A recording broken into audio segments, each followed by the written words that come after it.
আপনার আপনার ইয়ে যে গোস্ত বিক্রি করেন এর বৈশিষ্ট্যটা কি? আপনি কেমন হারের গোস্ত বিক্রি করেন, কেমন গরু আনেন, কি আসে বিষয়? আমার মূলত হইলো গিয়ে আপনার 2 মণ থেকে 2.5 মণের গরু থাকে, 2 দাঁতের থাকে, আর দেশি গরু। বেশিরভাগটা ষাঁড় গরু কাটার চেষ্টা করি, ও মাঝে মধ্যে ধরেন বকন গরুও কাটি। সবসময় যে ষাঁড় গরু হয় এরকমটা না।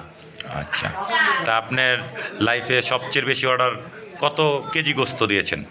আমার লাইফে ধরেন যখন মানুষের দোকানে কাজ করছি তখন তো এসব বাদ।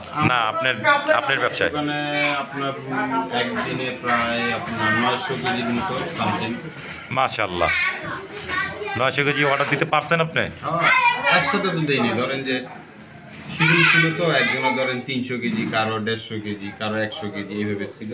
ওই শিডিউল অনুযায়ী আর কি 900 কেজির মতো। শিডিউল অনুসারে 900 কেজি। জি। যাক, আলহামদুলিল্লাহ, আল্লাহ পাক আপনার ব্যবসায় বারাকা দান করুক। আচ্ছা, আরেকটা বিষয় হলো গিয়া